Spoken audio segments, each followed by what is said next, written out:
Olá, irmãs e irmãos, adeptos do Espiritismo ou de outras orientações religiosas, seguidores do Mestre Jesus. Tenhamos todos nós um excelente encontro de estudo, acompanhados de nossos guias e mentores da espiritualidade amiga.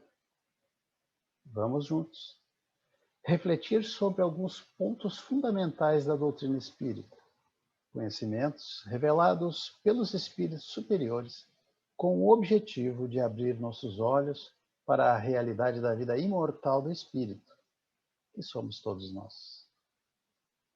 É natural que manifestemos nossos agradecimentos aos corações amigos do Centro Espírita Paz do Senhor, que nos deram a oportunidade de compartilharmos os nossos estudos, porque aquele que realiza uma exposição doutrinária será sempre o que mais aprende. Com as bênçãos e o amparo de Jesus e da equipe espiritual desta Casa de Luz, iniciemos nossas reflexões.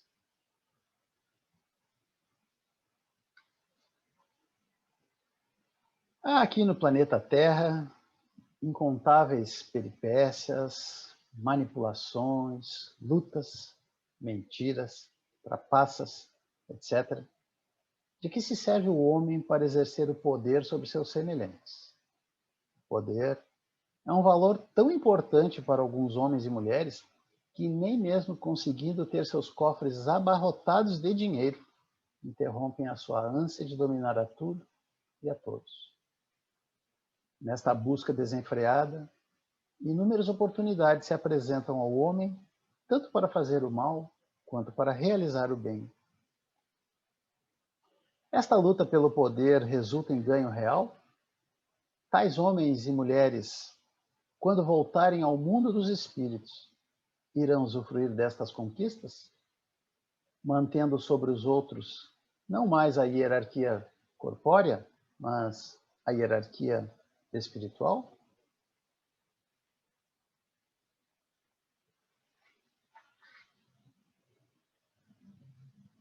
O Livro dos Espíritos, que contém toda a doutrina espírita, os princípios da doutrina espírita, a imortalidade da alma, a natureza dos espíritos e suas relações com os homens, as leis morais, a vida presente, a vida futura e o porvir da humanidade, segundo os ensinos dados por espíritos superiores, com o concurso de diversos médiuns, recebidos e coordenados por Allan Kardec, o pseudônimo do professor Hippolyte Léon Denisard Rivail.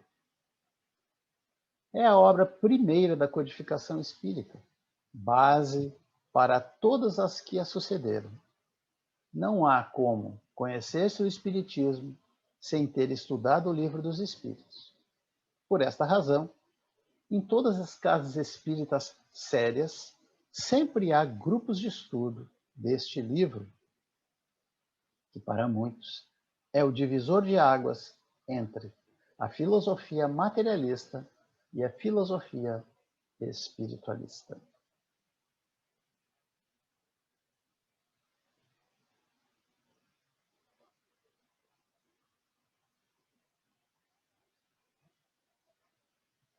A obra primeira da codificação espírita, o Livro dos Espíritos, é dividida em 4 partes. O tema principal que trataremos agora encontra-se na segunda parte do livro, a mais extensa no número de perguntas e respostas, que trata do mundo espírita ou mundo dos espíritos, no seu capítulo 6º, falando da vida espírita. Trataremos do item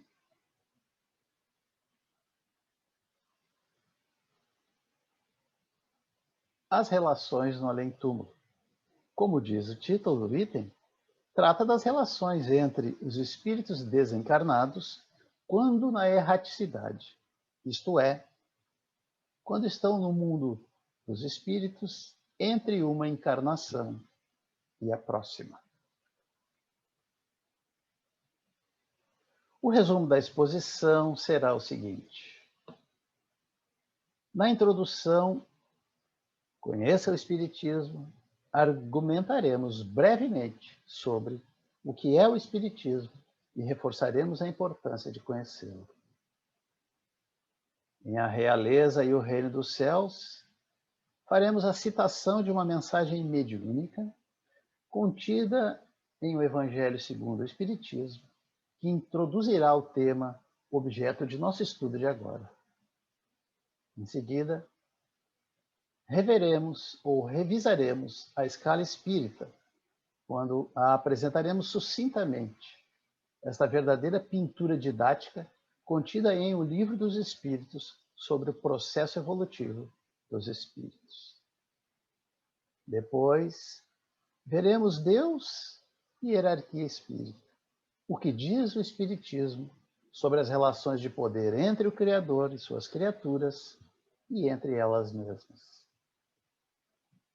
Na conclusão, veremos alguns exemplos, ou melhor, dentre a abundância de casos relatados na literatura espírita, selecionamos alguns poucos para ilustrar e dar cores finais ao quadro que nos pintam os espíritos e que está retratado também nos escritos sagrados de todos os tempos.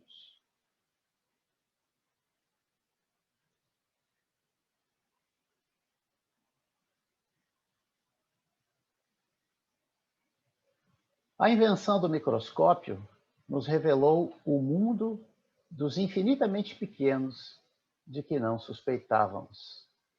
Estou citando, resumidamente, o item 8º de O Livro dos Espíritos, que é a conclusão.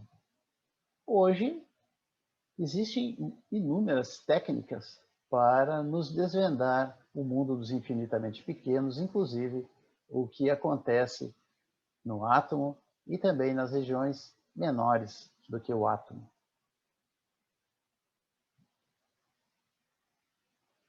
Nos diz Kardec que o telescópio nos revelou milhões de mundos de cuja existência também não suspeitávamos, ou seja, hoje também o telescópio já não é mais aquele de 200 anos atrás, mas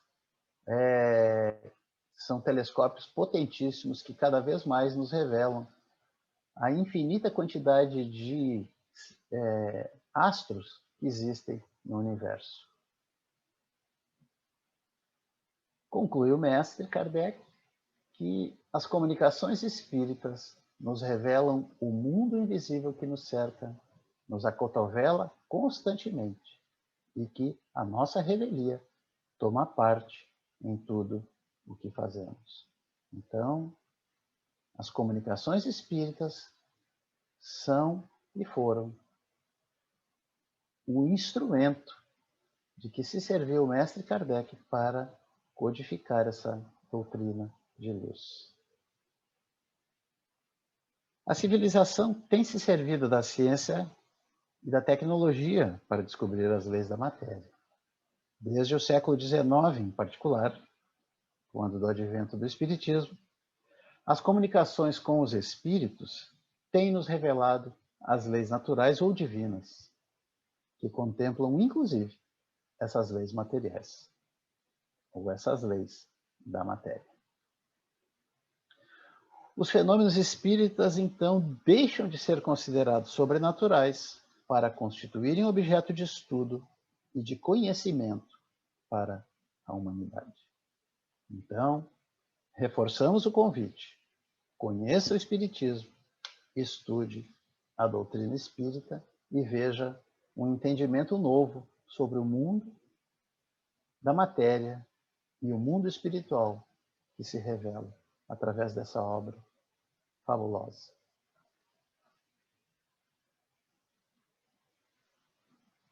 A Realeza e o Reino dos Céus.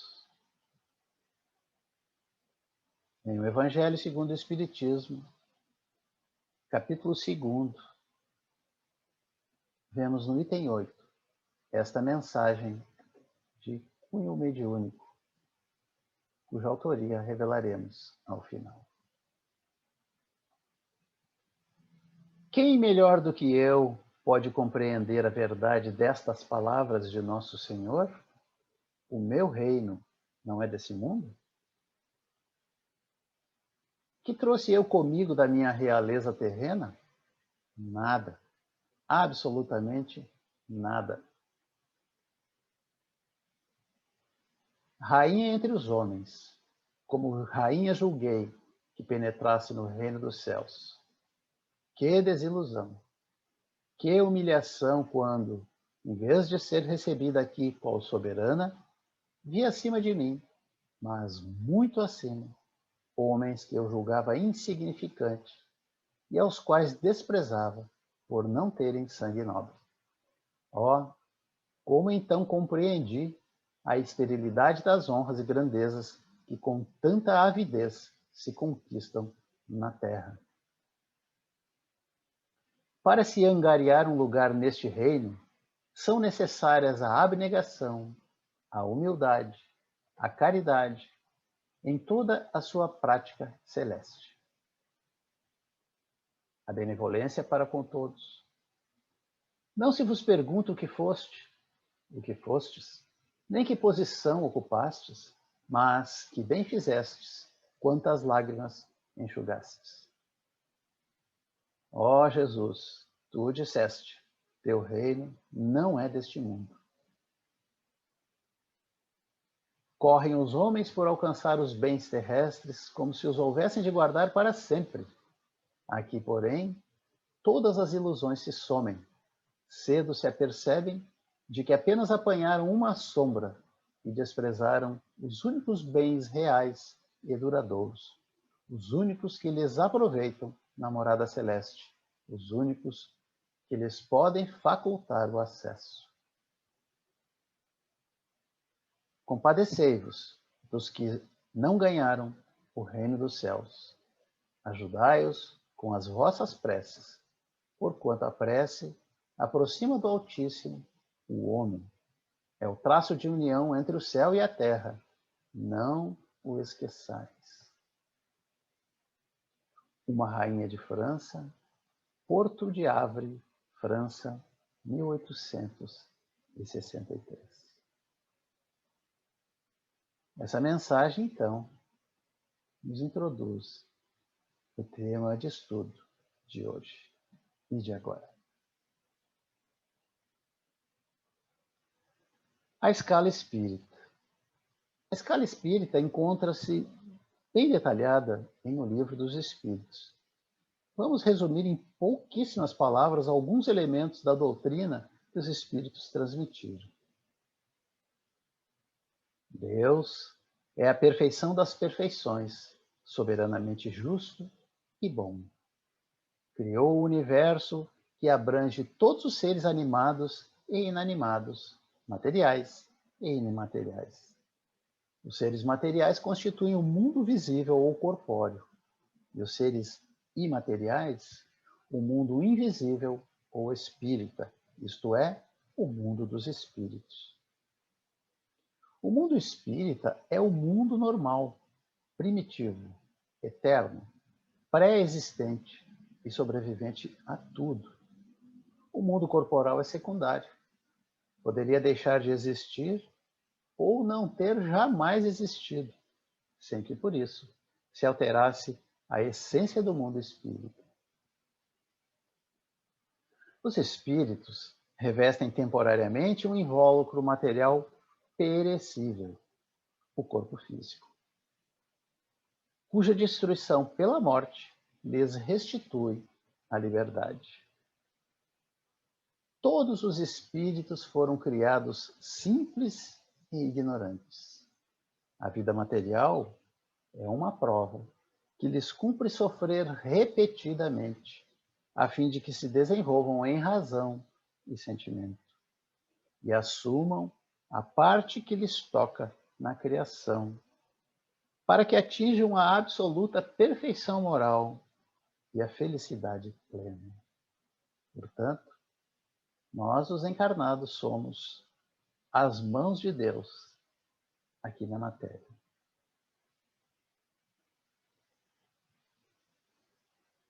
Os espíritos pertencem a diferentes classes e não são iguais nem em poder, nem em inteligência. nem em saber, nem em moralidade durante o processo evolutivo.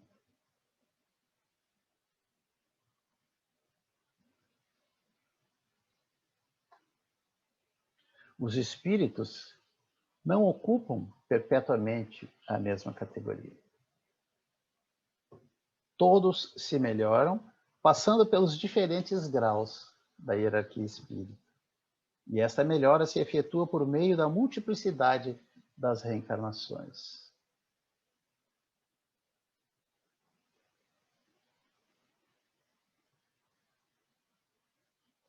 Vemos aqui, nesta pirâmide,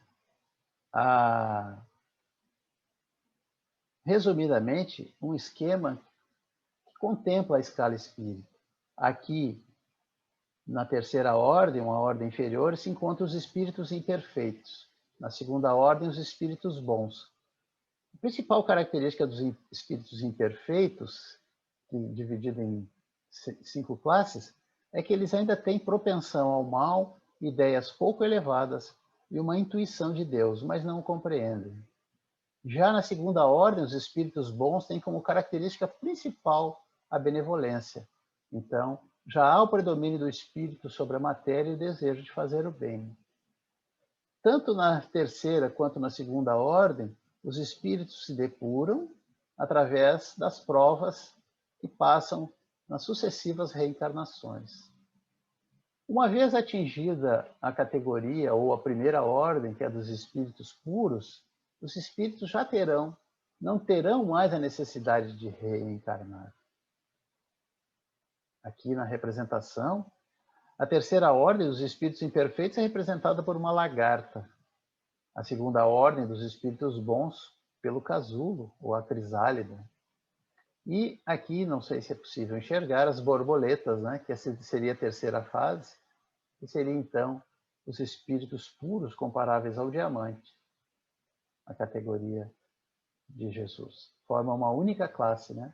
A primeira classe, a dos espíritos puros. Então, esta rapidamente, a hierarquia espírita, em que o espírito vai galgando essas classes como se subisse uma escada. Alguns vão de maneira mais rápida, outros vão de maneira mais lenta, e durante esse processo há sempre o auxílio dos espíritos que lhe estão acima, que vão lhe indicando os caminhos para melhor percorrerem esta escada. Então, no capítulo 6º, que trata da vida espírita, no item As Relações no Além-Túmulo, a questão 247, o mestre Kardec pergunta aos espíritos: da existência de diferentes ordens de espíritos, resulta para estes alguma hierarquia de poderes? Há entre eles subordinação e autoridade? Eu acrescentaria, a semelhança do que acontece na Terra, existe a hierarquia de poderes entre os homens? Ou seja, existe no mundo dos espíritos a autoridade e a subordinação? Os espíritos superiores responderam assim: muito grande.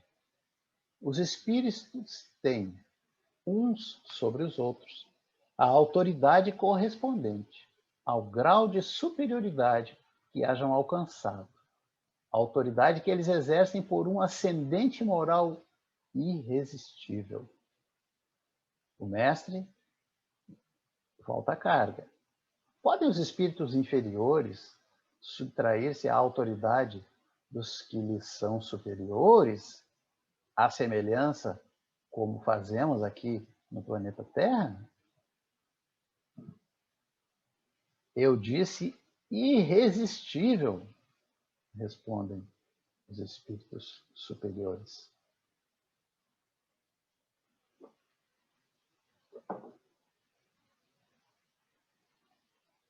Então, o que é esse ascendente moral que o mestre coloca na sua pergunta 274 aos espíritos. Aliás, conceito que foi citado em poucos livros da codificação espírita, uma vez ou duas no livro dos espíritos, uma vez ou duas no livro dos médiuns, e em outras obras, como O Céu e o Inferno, nem sequer é citado. Bom, vamos entender o ascendente moral como uma autoridade que é emanada pela entidade espiritual, devido ao seu currículo de elevadas conquistas no campo da moralidade, da sabedoria e do amor, cuja manifestação dobra todos aqueles que lhes são inferiores. A ascendência moral dos espíritos superiores se irradia em todas as direções. É uma espécie de força irresistível que se reflete nas vidas que os cercam. Assim como a imensa atração gravitacional do Sol, que exerce sua ação sobre as coisas materiais que o circundam, planetas, satélites, poeira cósmica, etc. Aonde Jesus chegava, as pessoas sentiam-se como que fascinadas, subjugadas por ele. Era a autoridade moral e magnética do Mestre. Assim também aconteceu com Buda, Francisco de Assis e tantos outros espíritos superiores enviados por Jesus à Terra. Quanto aos encarnados, o ascendente moral revela-se pelos nobres exemplos de um comportamento digno de um homem de bem. Entretanto, a rigor, mesmo entre os espíritos imperfeitos, poderá haver ascendência moral, notadamente sobre os espíritos inferiores. Ou seja, sempre poderá haver autoridade moral de uns sobre os outros, associada, evidentemente, às suas conquistas, ao seu patrimônio moral, que se revelam de uma forma magnética. Continuamos. O poder e a consideração de que o homem gozou na Terra dão supremacia no mundo dos espíritos? É a questão que fizemos no início. Resposta: não, pois que os pequenos serão elevados e os grandes rebaixados. Leia os Salmos. Esta citação está ao longo do Antigo Testamento e a encontramos em particular no livro de Ezequiel, versículo 21, 26. Como devemos entender essa elevação e esse rebaixamento, ou seja, a elevação dos pequenos ou dos humildes e o rebaixamento dos grandes? Respondem os espíritos: não sabes que os espíritos são de diferentes ordens, conforme seus méritos? Pois bem, o maior da terra pode pertencer à última categoria entre os espíritos, ao passo que o seu servo pode estar na primeira. Compreendes isto? Não disse Jesus: aquele que se humilhar será engrandecido, e aquele que se engrandece será humilhado? Citações que encontramos em Mateus e Lucas, nestes versículos, nos evangelhos de Mateus e de Lucas.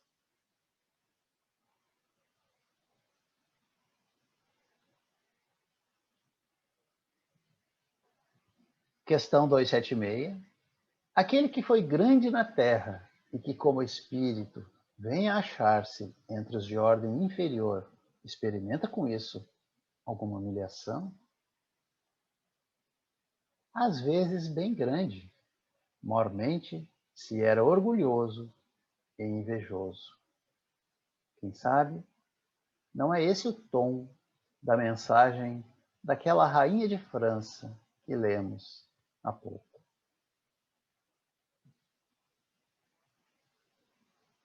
E ainda, O soldado que depois da batalha se encontra com seu general no mundo dos espíritos ainda o tem por seu superior?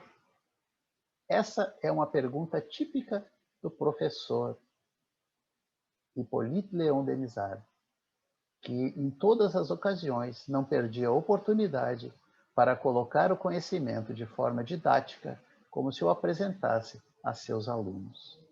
Então, essa pergunta tem um cunho didático e altamente esclarecedor, porque exemplifica. Resposta dos espíritos. O título nada vale. A superioridade real é que tem valor.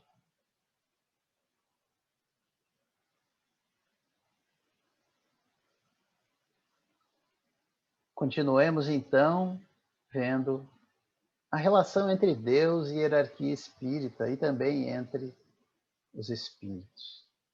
Como já tivemos uma oportunidade de entender quando vimos ali a escala espírita.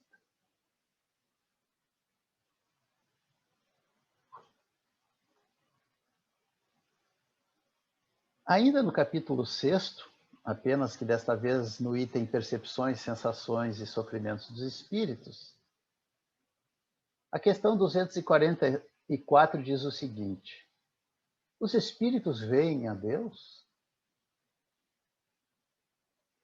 Só os espíritos superiores o veem e compreendem. Os inferiores o sentem e adivinham.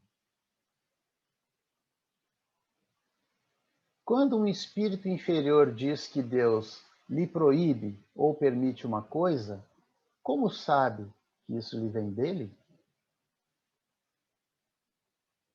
Ele não vê a Deus, mas sente a sua soberania, e quando não deva ser feita alguma coisa ou dita uma palavra, percebe como por intuição a proibição de fazê-la ou dizê-la. Não tendes vós mesmos pressentimentos, que se vos afiguram avisos secretos, para fazerdes ou não isto ou aquilo? Interpretaremos esta frase como a consciência que todos temos e na qual Deus escreveu as suas leis divinas. Então, quando estamos prestes a realizar algo que fere essas leis, algum aviso secreto se manifesta em nossas mentes de forma sensível, nos alertando sobre a conveniência ou não de fazer ou dizer aquilo. Continua a resposta dos espíritos. O mesmo nos acontece, ou seja, entre os espíritos, se bem que em grau mais alto, pois compreendes que, sendo mais sutil do que as vossas a essência dos espíritos, podem estes receber melhor as advertências divinas. Então, entre os espíritos, essa advertência é muito mais intensa e muito mais perceptível. O mestre Kardec não se dá por satisfeito e vai ao esclarecimento mais profundo. Deus transmite diretamente a ordem ao espírito ou por intermédio de outros espíritos. Ou seja, Deus interfere diretamente na vida das suas criaturas ou se serve da ação de outros espíritos. Ela, a ordem, não lhe vem direta de Deus. Para se comunicar com Deus, é-lhe necessário ser digno disso. Deus lhe transmite suas ordens por intermédio dos espíritos imediatamente superiores em perfeição e instrução. Como vimos, o espírito ainda precisa desenvolver-se, desenvolver novos sentidos para poder se comunicar com Deus, ou seja, compreender e vê-lo.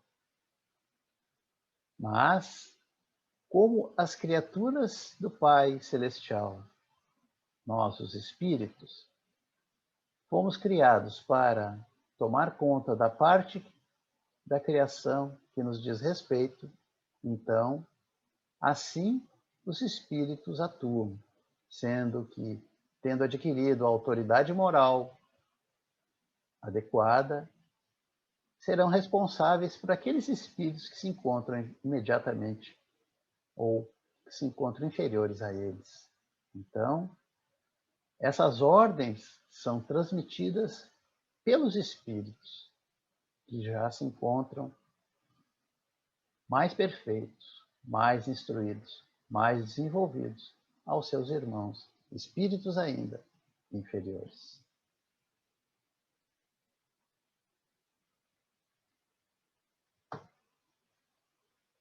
Para concluir, vamos apresentar alguns exemplos. É impossível enumerar as comunicações espirituais em que o espírito revela não ter tido permissão para falar ou fazer algo. Encontramos citações na Revista Espírita ao longo de todas as edições. Mas, aparentemente, o livre-arbítrio não teria sido respeitado quando o espírito não recebe permissão para fazer ou dizer algo. Aparentemente. Porque os espíritos superiores nos esclarecem que o nosso direito de escolha, ou seja, o nosso livre-arbítrio, ele se desenvolve. Ele não é total, não é absoluto. Ele se desenvolve à medida que evoluímos em inteligência, assim aumentando a responsabilidade pelos atos. Porque se não entendemos o que estamos fazendo, né, não há porquê fazermos escolhas para as quais nada de positivo obteremos. Se aceitarmos a infância espiritual daqueles que nos encontramos ainda nas classes mais baixas da escala espírita, fica fácil entendermos que nossos guias e mentores estarão atentos para que não prejudiquemos de forma perigosa nossos planos futuros, mantendo-se tão cuidadosos e responsáveis por nós, assim como pais espirituais que sabem quando dar ou não a permissão para os atos de seus pupilos. É a sabedoria e a misericórdia divinas operando para que a lei, a cada um segundo suas obras, nos traga o mínimo de trevas exteriores e ranger de dentes possível, conforme as lições do Evangelho de Jesus, em acordo com o nosso entendimento e a nossa classe espiritual.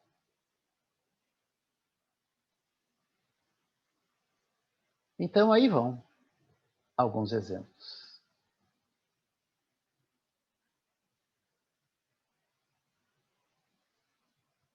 Anote ou fotografe o slide para ler depois este impressionante caso em que nosso herói Chico Xavier nos ilumina com seu comportamento cristão exemplar perante um cidadão materialmente humilde.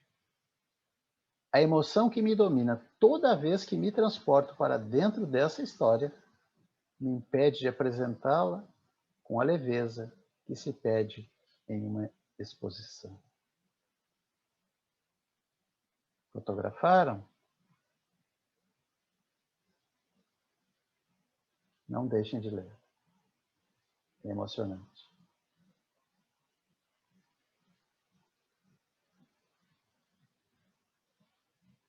No livro Memórias do Padre Germano, o autor espiritual, que fora sacerdote católico em uma pobre aldeia no litoral da Espanha, durante as primeiras décadas do século XVIII, narra suas aventuras quando decidiu eleger Jesus como seu modelo e guia. Seu ascendente moral e uma mediunidade a serviço do bem atraía pessoas de todos os quadrantes para com ele se confessarem, o que Padre Germano fazia com muita relutância.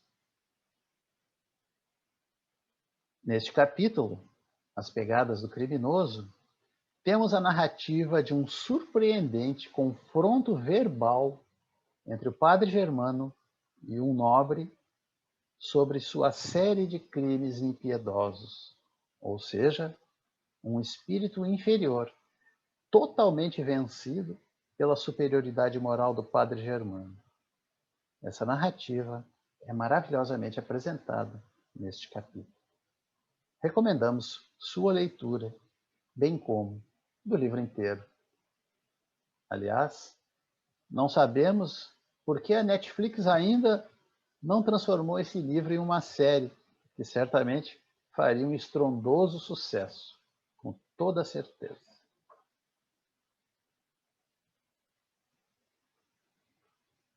Na obra Transtornos Psiquiátricos e Obsessivos, Manuel Filomeno de Miranda, através da mediunidade de Divaldo Franco, traz uma reportagem sobre o trabalho de dedicados benfeitores espirituais que, atendendo aos pedidos dos trabalhadores espíritas, que trabalhavam com afinco numa clínica psiquiátrica, desejosos de receber mais ampla ajuda para o tratamento da saúde mental dos internados, instalaram um centro de atividades especializadas naquele nosocômio, porém, na dimensão espiritual.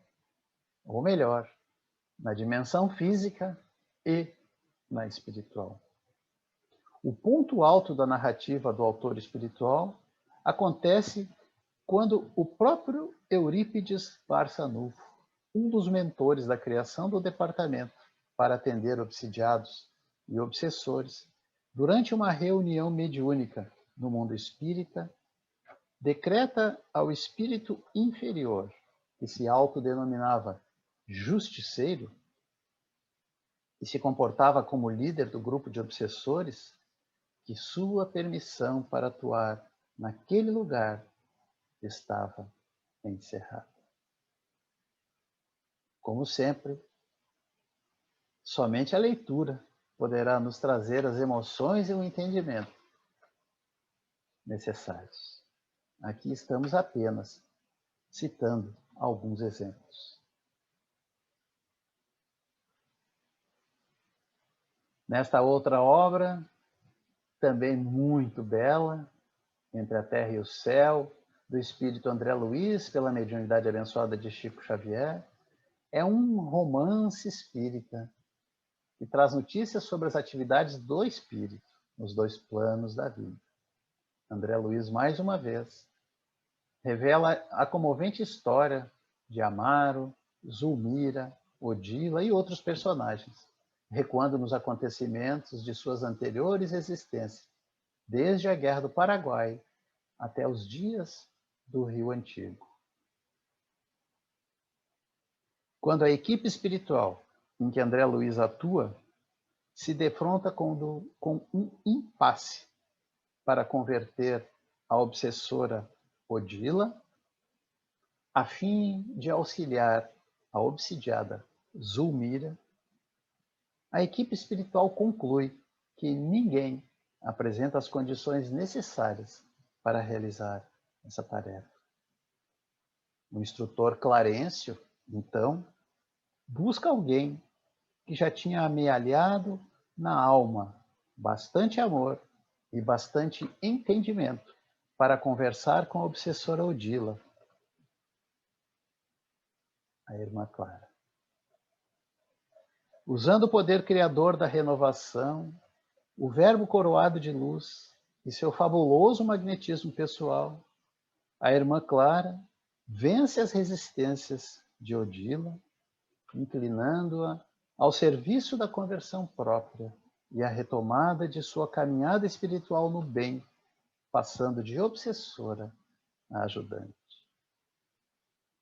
Estas rápidas pinceladas pintam um quadro palidíssimo da narrativa magistral e tocante do diálogo entre a irmã Clara e Odila, um primor da ascendência moral, da ascendência espiritual, do amor que essa irmã Clara já havia conquistado ao longo das suas muitas reencarnações tamanho desenvolvimento se manifestou ou se manifestava como um magnetismo irresistível, a ponto da obsessora Odila ser completamente vencida, como dissemos, de maneira irresistível, pelo amor e pela sabedoria da irmã Clara. Somente a leitura, novamente, para trazer as emoções e o entendimento que não temos condições de mostrar agora.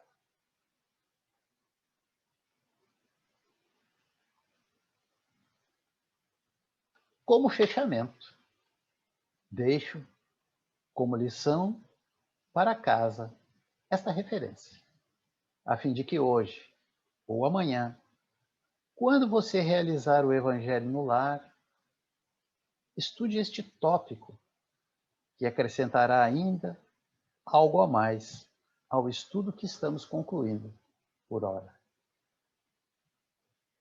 A parábola do mal rico, que se encontra no capítulo 16. Não se pode servir a Deus e a Mamon.